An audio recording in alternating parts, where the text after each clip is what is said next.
자, 반갑습니다. 이제는 제 22강입니다. 22강은 교재 페이지 197쪽 13번 주택조합의 해산 등입니다. 매우 중요한 부분이 되겠는데, 다만 본 강의 진행하기 전에 몇 가지 좀 말씀드리고 강의 진행하겠습니다. 먼저 우리가 지난주에 2020년 2월 25일자로 보충자료 드렸습니다. 개정표. 다시 한번 말씀드리면 이 개정표는 주택법 개정된 걸 미리 다 드린 겁니다. 그래서 공부할 때 출력하거나 미리 봐가지고 그 교재를 정리하신다면 공부하면 훨씬 도움이 되겠습니다. 그래서 그걸 갖다가 꼭 보호하시면 되겠습니다. 미리 정리하시고 공부하시기 바랍니다. 두 번째, 지금 오늘은 197쪽 할 차례인데 196쪽 12번 주택조합 가입 철회 및 가입비 등의 반환을 했는데 제가 생각해 보니까 조금 강의 내용이 좀 부족한 것 같아서 다시 좀 더 보충 강의를 해드리겠습니다. 자세하게 다시 한번 해드릴게요. 옆에 페이지, 즉 196쪽 위에 12번 조합 가입 처리 및 가입비 등의 반환. 이건 생긴 지가 1년밖에 안 되거든요. 그래서 제가 강의했지만은 조금 부족하다 싶어서 다시 보충 강의를 좀 해드리겠습니다. 상세하게 강의를 해드리겠습니다. 자, 12번입니다. 196쪽. 교재 내용이 이렇게 되어 있죠. 12번 이래가지고 이렇게 제목이 있고, 여기가 이제 본문이 나옵니다. 본문이 나오고, 그 다음 밑에 뭐가 있냐면은 보충학습이 있죠. 보충학습. 밑에 이렇게 보충학습이 있습니다.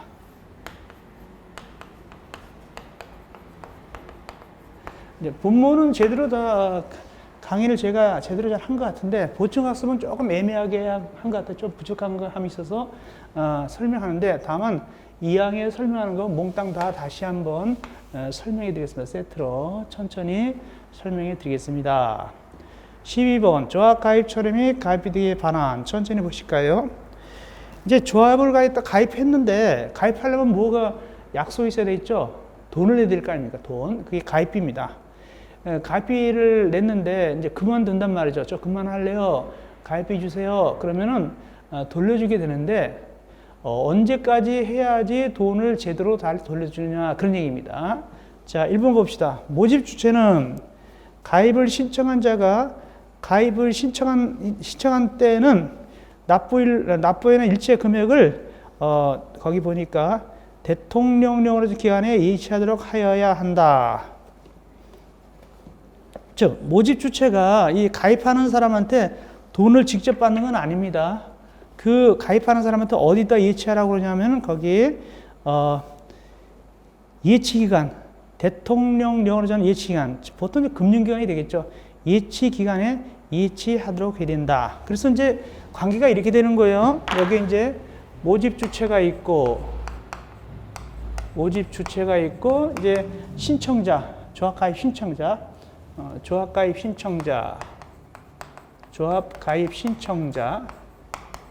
신청자가 있고, 그럼 이제 돈을 내는데, 모집했을 때 가입 신청자가 얘기하는 거예요. 저 가입하겠습니다. 그러니까, 그래요?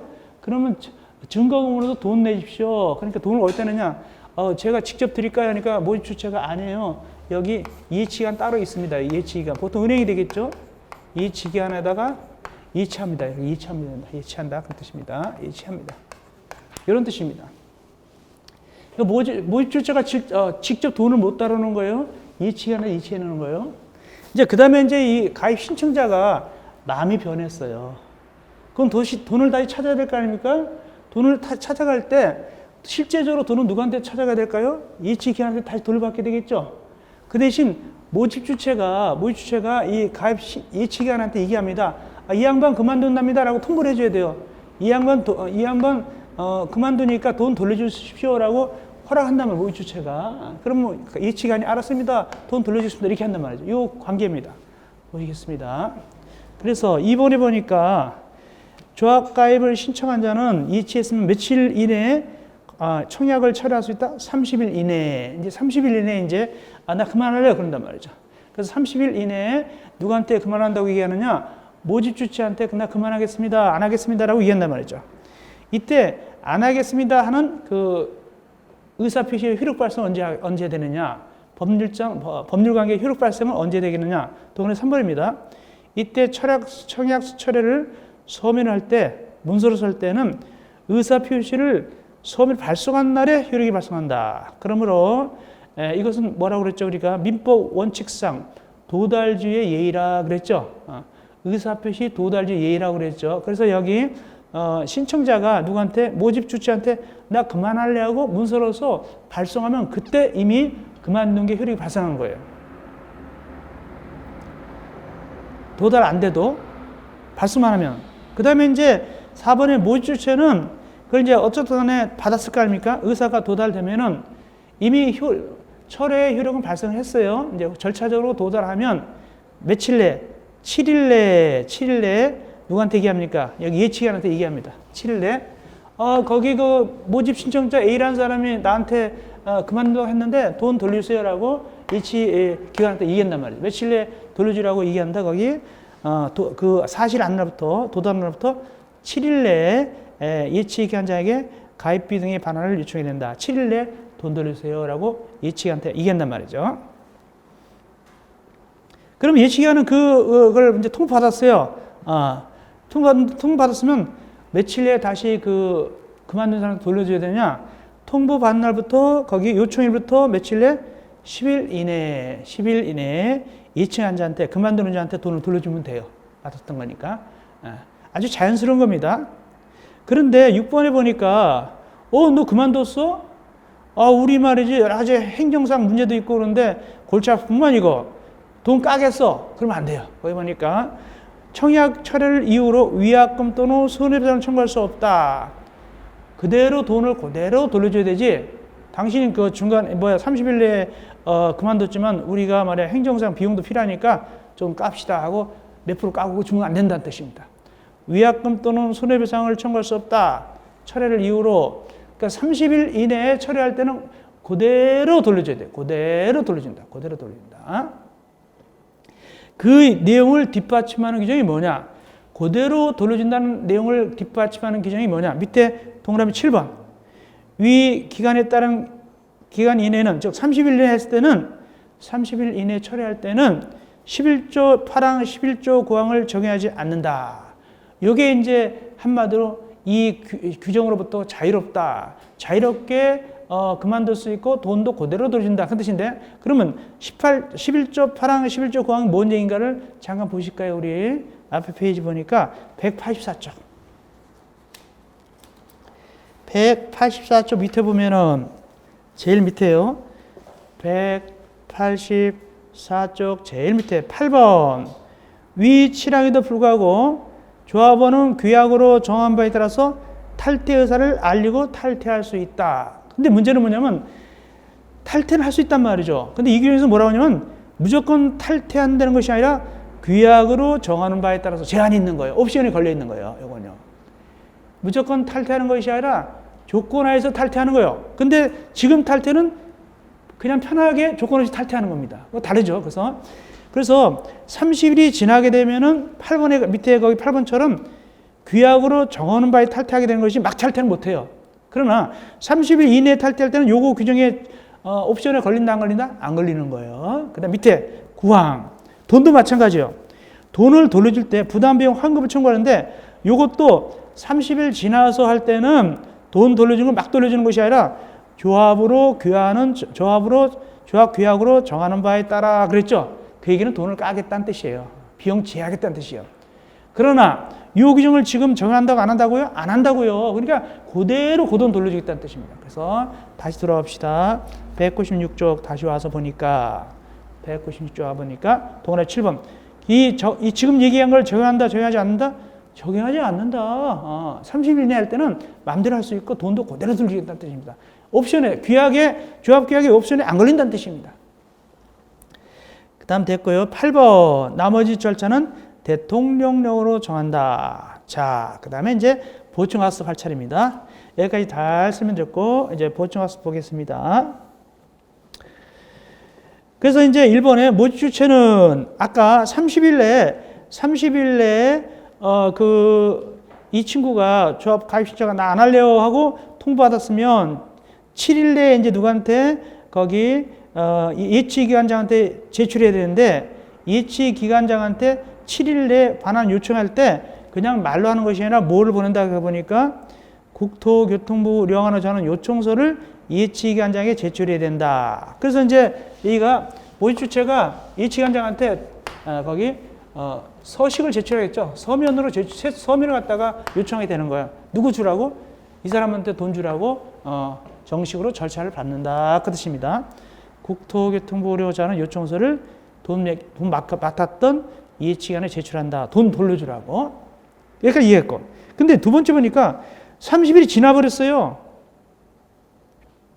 30일이 지나버리면은 요때는 이제 이 가입 신청자 마음대로 못해요. 이제는 처리 못합니다.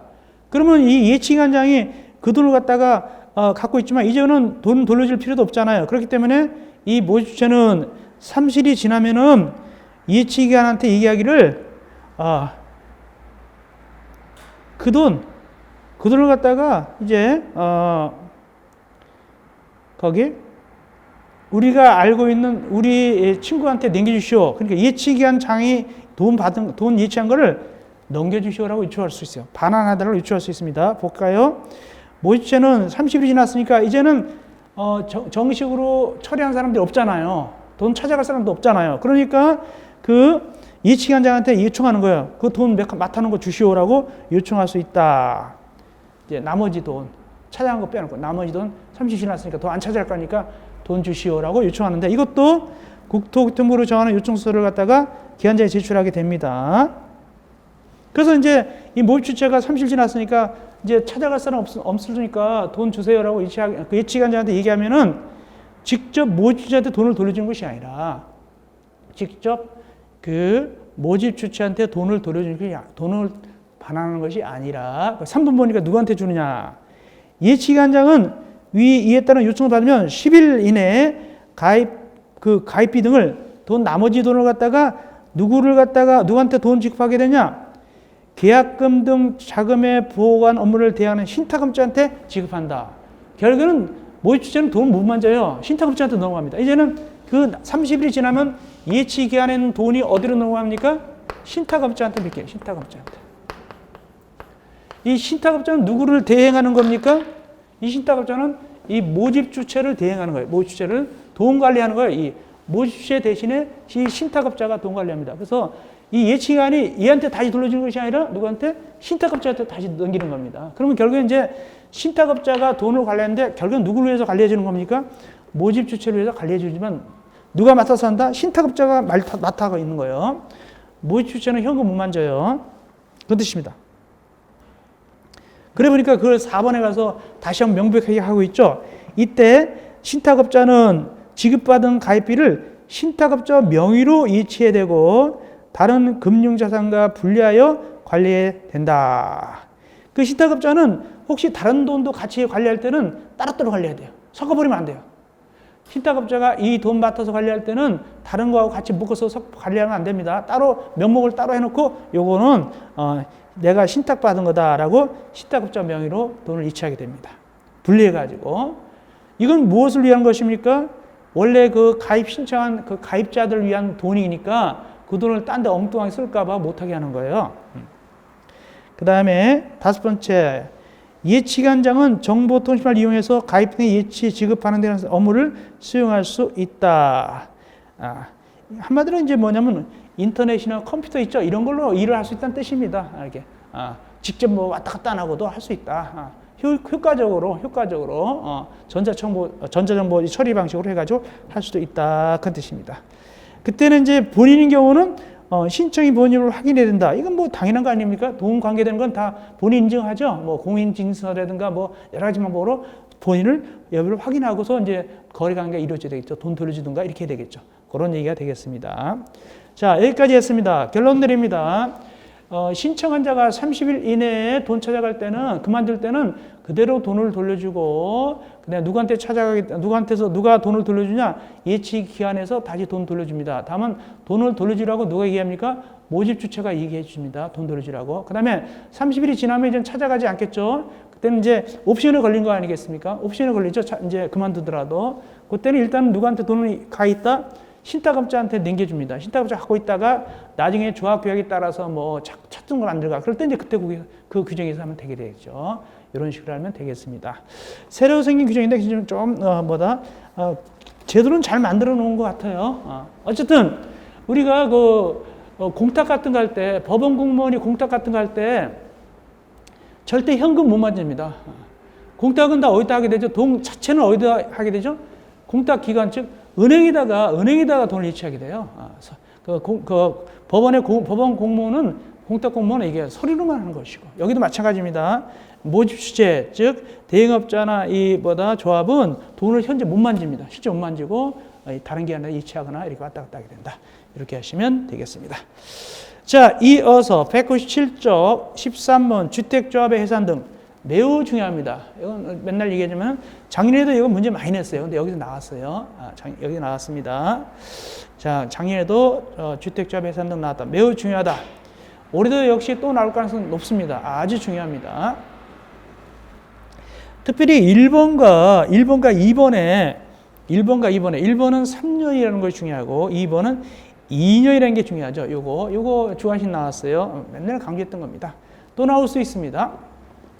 주택자본 설립인가 받으면 3년이 된 날까지 사업계획 승인을 받지 못할 때는 총회를 거쳐서 해산 여부를 결정하여야 한다.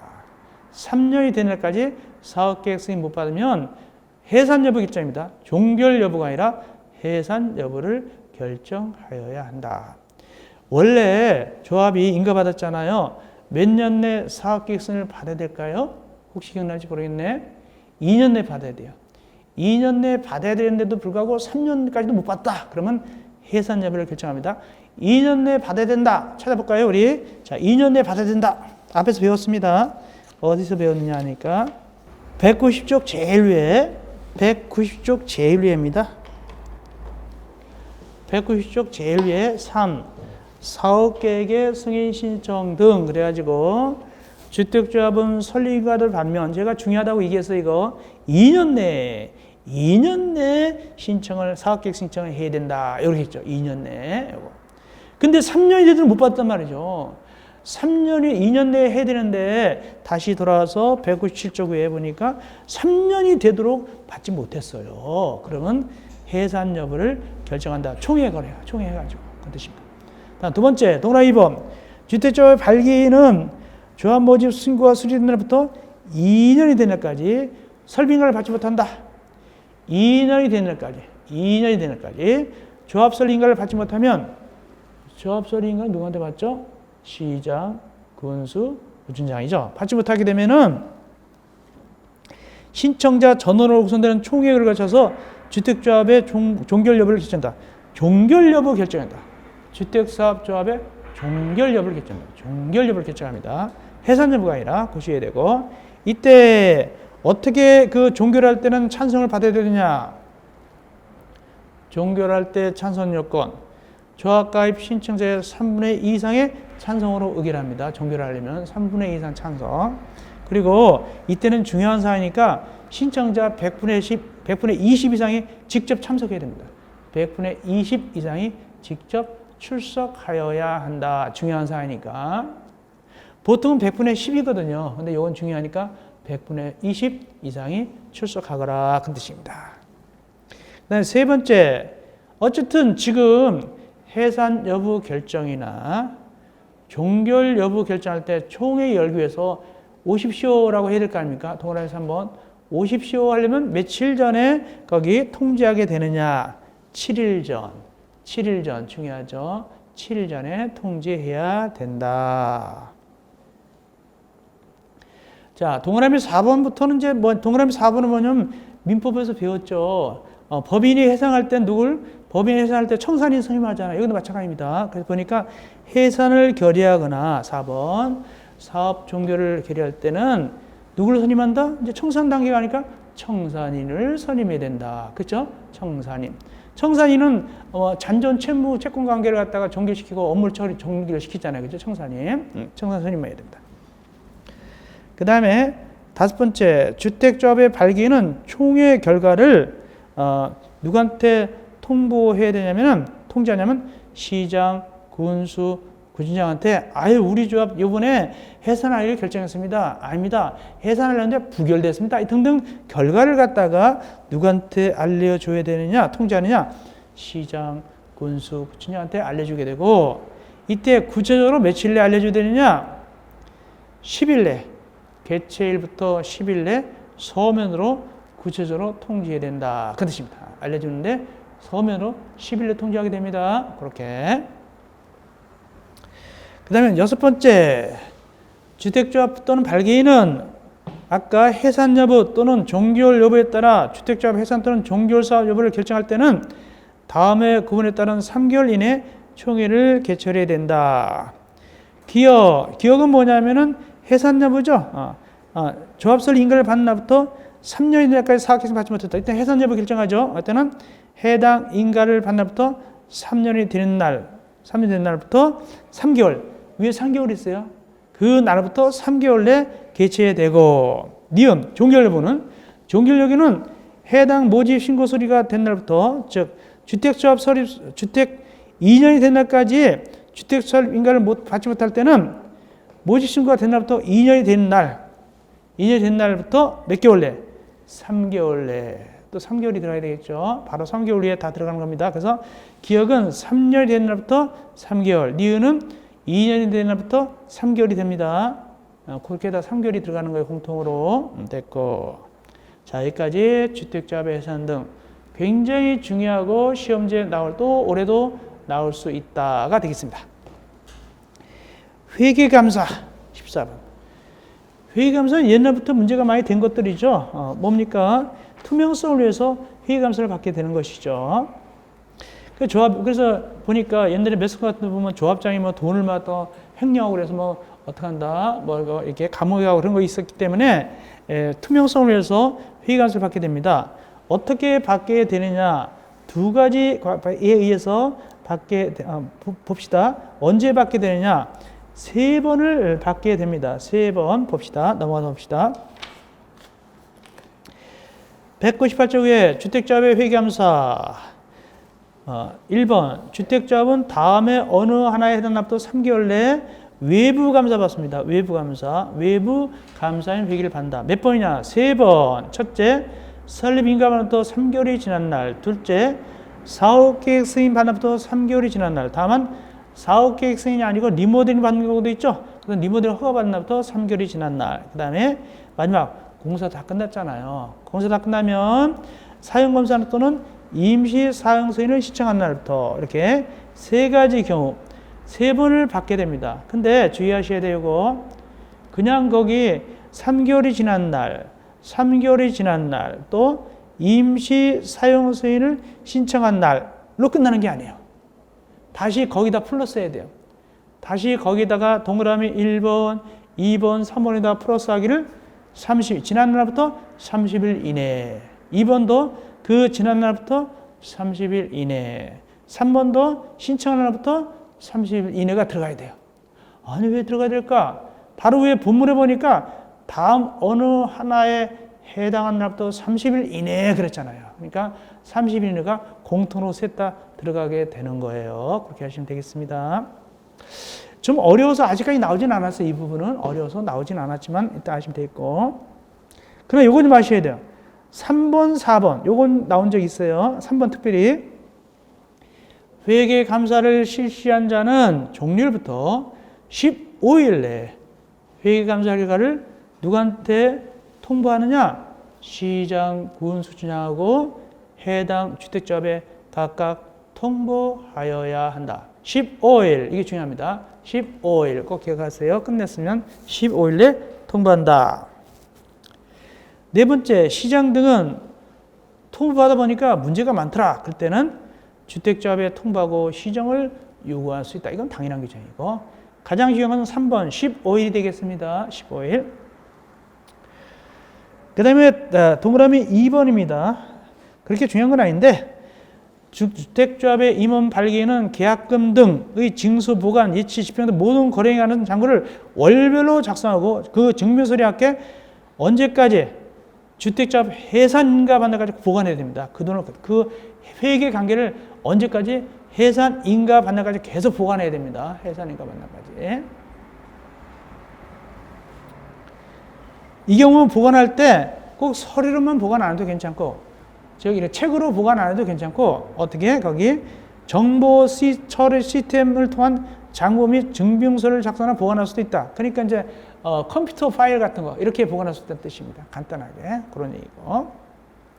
자, 여기까지 주택조합, 특별히 주택조합은 사업체입니다. 사업체에 대해서 우리가 공부를 했습니다. 그럼 이제 사업계획서에 들어갑니다. 특별히 주택조합 몇 년 내에 사업계획서 받으라고 그랬지 아까? 2년 내에 받으라고 그랬잖아요. 그럼 사업계획 승인은 무엇인가? 굉장히 중요합니다. 시험 문제 잘 나옵니다. 03, 사업계획 승인 등. 이건 시험 문제 아주 잘 이것도 잘 나온다. 사업계획 승인들. 굉장히 중요한 부분인데, 요거는 건축법으로 말하면 뭐가 똑같으냐? 건축법으로 말하면 건축 허가와 같은 거예요. 허가. 건축 허가와 같은 것이다. 건축 허가 받아야 공사 시작하듯이 사업계획 승인 받아야 아파트 같은 공사를 시작하게 되는 거예요. 그래서 칠판을 잠깐 보셔야 돼요. 스토리를 봐야 되니까 전개상 보겠습니다. 일단 우리가 앞에서 건축법 배웠어요. 건축법 배울 때 건축법에 의해서 건물을 짓는 주체를 뭐라 그러냐면 건축주라 부르고 건축주라 부르고 그 다음에 이제 건축 허가 등을 받아요. 건축 허가 등을 받는데 허가 받을 때도 있고 신고할 때도 있으니까 그 다음에 허가 나면 착수가 들어가요. 공사 착수 들어간 다음에 공사 완료가 돼요. 그럼 뭐 받냐면 사용 검사 받는다고 했어요. 사용 승인 받는다고 그랬어요. 사용 승인 받는다라고 해요. 사용 승인. 그래야지 이제 그 건물 쓸 거 아닙니까? 이렇게 됐죠. 그러면 주택법은 어떻게 되냐?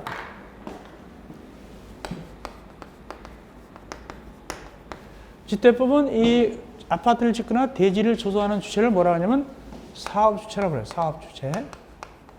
사업주체가 여기 주택조합도 사업체죠. 그러면 뭘 받아야지 건물을 짓기 시작한다? 여기는 건축허가 등고 여기는 사업계획 승인. 사업계획 승인을 받아야 이 건축 공사를 착수할 수가 있어요. 이렇게 됩니다. 지금 우리 여기 와 있는 거예요. 그래서 여기 건축법으로 말하면 건축 허가에 와 있는 거예요. 중요한 겁니다. 근데 공사 사업계획 났죠. 공사 착수하고 그 다음에 공사가 끝나면 완료되면 그다음에 뭐 받느냐? 주택법에서는 뭘 받는다고 얘기하냐? 건축법은 사용 승인을 받는다. 그러죠? 주택법은 뭐 받는다고 얘기하냐? 사용 검사를 받는다라고 해요. 사용 검사를 받는다라고 해요. 사용 검사. 사용 검사 받아야 아파트를 갖다가 입주하는 거예요. 사용 검사. 그런데 일부만 입주할 때도 있어요. 일부만 쓰는 거 있어요. 일부만 쓰는 걸 우리가 뭐라고 배웠냐면 건축법에서 뭐라고 배웠냐면 임시 사용 승인이다 이렇게 배웠어요. 근데 이 임시 사용 승인 용어는 말이죠. 사용 승인에서도 쓰고 즉 건축법에서도 쓰고 주택법에서도 쓰는 거예요. 그러니까 주택법에서 일부만 쓰는 걸 뭐라고 한다? 임시 사용 승인. 건축법에서도 일부만 쓰는 것을 임시 사용 승인 그래요. 그 대신 전부 쓰는 건 건축법은 사용 승인. 주택법 전부 쓰는 건 사용 검사 이렇게 불러요. 그렇게 됩니다. 그럼 우리는 지금 수업이 어디까지 와 있느냐? 우리가 수업이 여기까지 온 거예요. 여기까지. 여기 사업체 중에서 대표적인 게 뭐 배웠죠? 조합 배웠죠? 조합. 이제 끝났으니까 사업계획 승인 받는 거예요. 그래야지 공사 착수하니까 자, 사업계획 승인 여기 와 있는 겁니다. 그러면 이 사업계획 승인을 받으면 건축법상 건축허가 안 받아도 괜찮아요. 사업계획 승인 받으면 뭐 받은 걸 본다? 건축허가 받은 걸 보는 거예요. 그렇게 되는 겁니다. 이걸 못 받으면 뭐 받아야 되고 건축허가 받아야 되고 그렇게 되는 겁니다. 두 개 다 받을 필요 없어요. 그런 어떤 경우에 사업계획 승인 받느냐 1번 내려갑시다. 적용. 일단은 맨날 얘기했죠.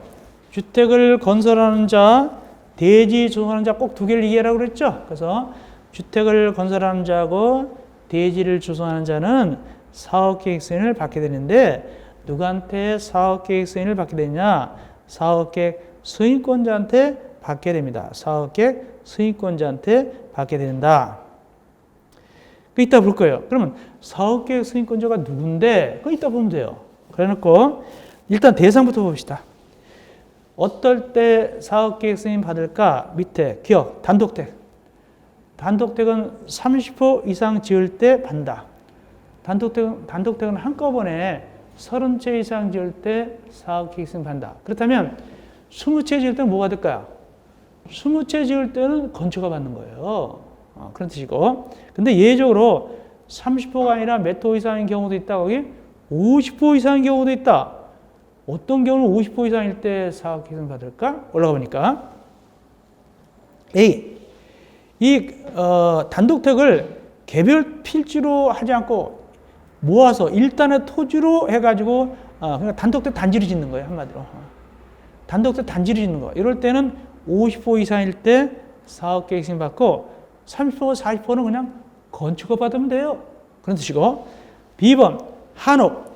한옥도 50동 이상일 때만이 사업계획 승인 받고 30호, 40동 이런 거는 그냥 건축허 받으면 된다. 그 뜻입니다. 여기까지 단독택. 그럼 누가 또 기다려요? 공동택 기다리죠. 공동택. 공동택은 원칙적으로 30세대 이상이에요. 30세대 이상입니다. 근데 리모델링 할 때 30세대 이상 할 때 사각지인데 리모델링 할 때 세대수 증가형 리모델링 있잖아요. 괄호 열고 세대수 증가형 리모델링은 몇 세대 이상 증가될 때 받아야 될까? 30채 이상 증가될 때 여기 사각계획 받는 거예요. 리모델링 할 때 30채 이상 증가될 때 사각계획 받고 그러면 20채 증가되면 어떻게 할까? 그거는 리모델링 허가를 받아요. 그거는 건축허가 아니라 그건 리모델링 허가를 받습니다. 나중에 시장, 군수, 구청장한테 리모델링 허가받게 됩니다. 근데 예로 여기 공동택 뭐가 있냐? 50세대도 있네. 50세대도. 예로 50세대도 있다. 50세대도 있다. 어떤 경우는 50세대 이상 할 때 사각계획 받게 되냐? 첫째, A. 첫째입니다. A. 다음 요건 모두 갖춘 단정 연립, 단정 다세대. 즉, 도시형 생활택 중에서 단정 연립, 단정 다세대인데 50세대 이상일 때 사각계획 받는다. 3세대가 아니라. 왜 그런가? 두 가지 조건 하에서 세대별 주거 점유面積 30제곱미터 이상일 것. 그 다음에 해당 주택단지 진입도로 폭이 6m 이상일 것. 다만 예외적으로 밑에 두 개 해당할 때는 거기 보면은 4m 이상 6m만도 가능하긴 하다. 그런 뜻이죠. 그렇게 중요하지는 않습니다. 어쨌든 이렇게 생각하시면 돼요. 단정 연립과 단정 다세대는 도시형 생활택인데 일정한 요건을 갖춘 몇 세대의 기준이다? 50세대 기준이다. 이렇게 하시면 되겠죠. 너무 복잡하니까. 그 다음 두 번째 B번 도시및 주거환경정비법상 주거환경사업 주거환경 사업을 시행하기 위해서 건설하는 공동택. 이렇게 말하면 됩니다. 이렇게 말합니다. 주거환경 개선사업을 시행하기 위해서 하는 건설하는 공동택. 이것도 역시 50세대 기준이다. 다만 이건 어떤 방식으로 할 때만 하게 되냐? 같은 법 23조 1항 1호에 해당하는 방법을 할 때 주거환경 개선사업을 23조 1항 1호 방법을 할 때 이때는 30세대 기준이 아니라 몇 세대 기준이라고요? 50세대 기준이다. 그럼 23조 1항 1호가 뭔데? 주거환경사업이 주거환경사업 23조 1항 1호가 뭔데? 잠깐 봅시다. 어렵지만 그래서 잠깐 봐봅시다. 어떻게 생긴 놈인가? 어떻게 생긴 먹은 놈인데 도시및 주거환경정비법 제일 뒷부분입니다. 도시및 주거환경정비법 가운데가 되겠네요. 자, 몇 쪽쯤 되냐면은 528쪽 보면은 페이지 천천히 봐도 괜찮아요. 이건 어려운 부분이니까 그냥 보면 잠깐 보는 거니까 페이지 528쪽 표가 있어요. 거기서 사업이 세 가지가 앉아 있죠. 누구입니까? 주거환경 개선사업, 재개발사업, 재건축사업. 이 세 가지가 정비사업이거든요. 이 중에서 누구 얘기한다고 그랬죠? 주거환경 개선사업이라고 그랬죠, 아까. 주거환경 개선사업. 제일 위에 거네. 근데 그 중에서도 몇 호 방법? 1항 1호에 해당하는 방법이라고 했죠? 1항 1호가 뭐냐면 다시 돌아와서 528쪽에 1항 1호가 뭐냐면 1번을 얘기해요. 1번. 주거환경사 1번입니다. 1번 뭐냐면 법 24조에 따라 시행자가 정비구역에서 정비시설 및 공동이용을 새로 설치하거나 확대하고 등등 나가죠. 이런 방법을 할 때 복잡하니 그렇게만 얘기해. 이런 방법을 할 때는 몇 세대 이상 지을 때 사업계획성 대상이다. 50세대 이상일 때. 이 정도만 하시면 되는 거예요. 아주 나오진 않았지만 그래도 심화가니까 설명 다 해드려 봤어요. 됐습니다. 그러면 이렇게 하시면 되네. 결론적으로 이 머릿속에 뭐가 나왔냐면은 단독택이든 공동택이든 원칙은 몇 세대 몇 호고 30호 3세대고 예외로 몇 세대 몇 호고 50호 50세대다. 그건 남아야 되겠죠. 그죠? 예외로. 그렇게 하시면 됩니다. 사학시험 할 때. 그 다음에 이제 그럼 맨날 얘기해줘. 제가 주택만 얘기하면 안 된다. 누구도 얘기하거라? 대지도 얘기해야 된다고 그랬잖아. 대지도. 그럼 대지는 얼마 이상일 때 사학시험 받느냐? 거기 199쪽 가운데 보니까 대지 1만 제곱미터 이상인 대지수나 1만 제곱미터. 이건 딱 하나죠. 얘기도 없고 그냥 딱 떨어지네. 1만 제곱미터 이상일 때 요때 사학시험 받는다. 그 뜻입니다. 그러면 가로 2번 예외입니다. 밑에 예외입니다. 이게 잘 나와요. 이게 예가 잘 나옵니다. 그리고 만약에 100세대다 그러면 이유를 따지지 않고 다 뭡니까? 사학시험 받아야 되겠죠. 예를 들면 100호나 100세대면 무조건 받아야 되겠죠. 이 뭐 원칙 예외도 없이. 근데도 안 받는 경우가 있어요. 여기에 제외한다. 요거 제외한다. 요거 잘 나와요. 이거 많이 울고 먹었어요. 특별히 동그라미 1번 있고 2번 있잖아요. 동그라미 1번은 다음 요건을 모두 갖춘 사업의 경우, 동그라미 2번은 농어촌 정비법에 따른 농업협동조합정회가 조달하는 자금으로 시행하는 경우로 나오죠. 2번은 그냥 읽어보면 돼요.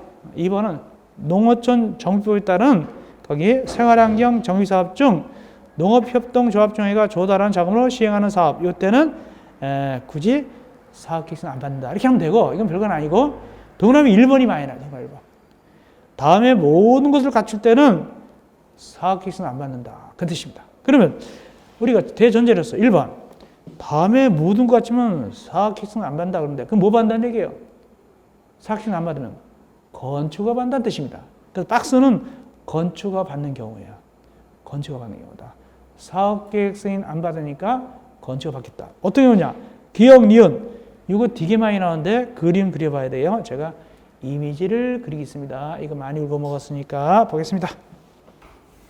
거기 건물을 보면은요, 주상복합 건물이에요. 거기 가만히 읽으면 주상복합 건물입니다. 근데 주상복합 건물은 용도 지역이 땅값이 비싼 곳에 짓거든요, 보통. 그래서 여기 무슨 지역이라고 나오냐면 거기 두 가지가 있죠. 하나 뭐죠? 준주거 지역하고 그 다음에 상업적이 나와요. 준주거지역하고 상업적이 지었다라고 나오죠. 상업적, 준주거적, 상업적. 이것도 시험문제 나왔어요. 상업적, 준주거적, 상업적. 특별히 준주거지역은 주관식으로 적는 거 이렇게 나왔어요. 준주거지역 정리 나왔습니다. 상업적. 근데 상업적 보면 또 이상한 말이 붙어 있어요. 무슨 사업적은 안 된다 거기? 유통사업적은 제외한다 이렇게 돼 있죠. 가르고. 그건 뭔 소리냐면 사업적이 네 가지가 있어요. 사업적은 중심사업적, 일반사업적, 근린사업적, 유통사업적이 있는데 이 중에서 누군 빼놓고 얘기하자? 유통사업적 빼자. 이 셋만 해당한다. 이 셋만 해당한다. 이 뜻입니다. 중심, 일반, 근린사업적만 들어간다. 유통사업적은 빠진다. 그 뜻입니다. 어쨌든 이 지역에서 일단 나왔고 두 번째 복합 건물이거든요.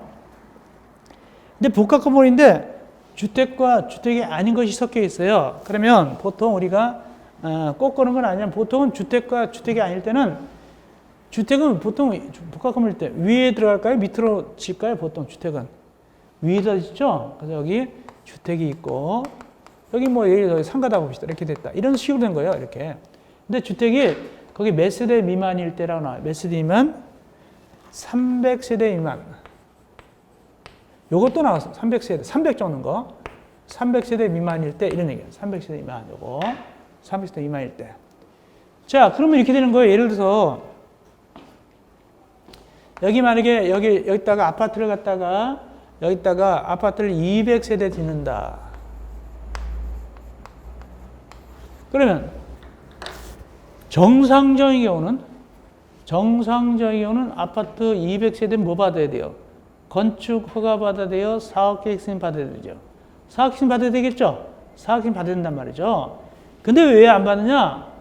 200세대인데도 불구하고 왜 안 받느냐? 밑에 뭐가 있기 때문에 부가건물, 상가가 있기 때문에 안 받는 거예요. 상가 때문에 안 받는 거예요. 상가 때문에. 만약에 상가가 없이 그냥 200세대는 당연히 사업계획 받겠죠.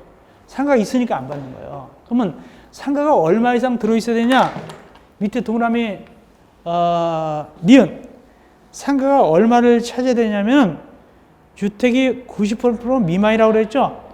주택이 90% 미만이니까 상가나 나머지 건물이 몇 프로 초과가 되느냐? 이 밑에 차지하는 것이 10% 초과일 때 이런 의미가 있는 거예요. 그래서 이것이 상가나 이런 것이 10% 추가하고 위에 주택은 90% 미만일 때 이럴 때는 이 주택이 몇 세대 미만까지는 건축 안 받고 사업계획은 안 받고 건축 안 받는다?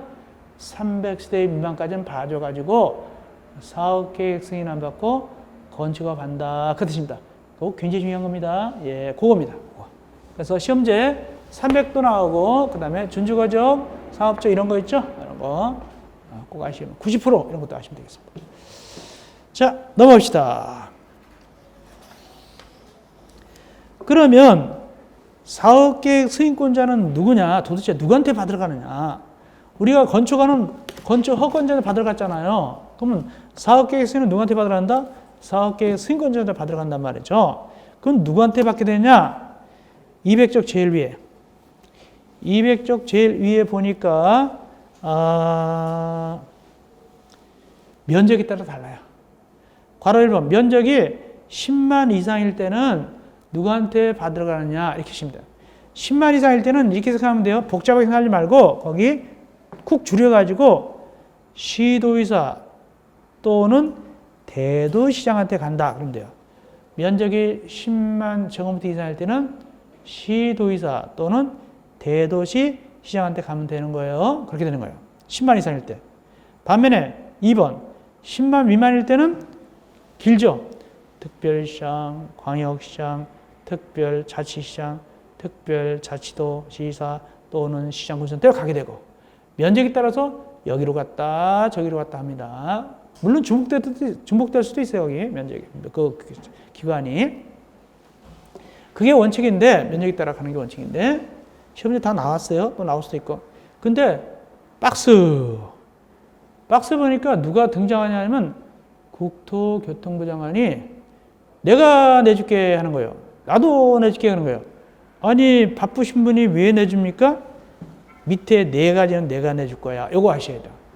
국토교통부 장관이 뜬금없이 내주는 경우가 있다. 몇 가지? 네 가지. 첫째, 국가한국토지특공사가 시행할 때. 둘째, 330만 제곱미터 규모로 택지개발 사업이나 도시개발 사업 추진할 때. 세 번째, 수도권이나 광역시에서 긴급하게 필요가 할 때. 네 번째, 밑에 네 기관, 즉 그분들이라고 네 친구라고 그랬죠. 국가, 지방자치단체 이거 네 친구. 네 친구가 단독이나 공동으로 총지분의 50%를 초과하여 출자한 위탁관리 부동산 투자회사가 공공주택 건설사업을 시행할 때 국가 등 네 친구가 단독이나 공동으로 총지분의 50%를 초과해서 출자한 위탁관리 부동산 투자회사가 공공주택 건설사업을 시행할 때 이렇게 모두 몇 가지? 크게 네 가지는 누가 내주겠다? 사업계획 승인권을 누가 내주겠다? 국토교통부 장관이 내주겠다. 이렇게 하시면 돼요. 예외적으로. 그 다음에 마무리하면서 이제 일단은 끝내기인데 뭘 하셔야 되냐면 나중에 뭐 받게 되죠? 다 공사 끝나면 뭐 받게 됩니까? 사용사 받게 되죠? 이때 주의하세요. 거기 괄호 1과 괄호 2 원칙에 따라서 괄호 1, 괄호 2는 누구한테 받게 되냐면 시장, 군수, 구청장한테 받게 돼요. 시장, 군수, 구청장한테 검사 받게 되고 그 다음에 여기 또 뭐 있었죠? 국토교통부 장관 예외 있었죠? 국토교통부 장관 이건 누구한테 사용검사 받느냐? 그냥 국토교통부 장관한테 사용검사 받아요. 그러니까 일반적으로 나중에 사용검사는 누구한테 받는다? 시장, 군수, 구청장한테 받게 되고 국토교통부 장관한테 사업계획서인 받은 놈만, 그놈들만 다시 국토교통청한테 사용 검사를 받게 되는 거예요. 그렇게 됩니다.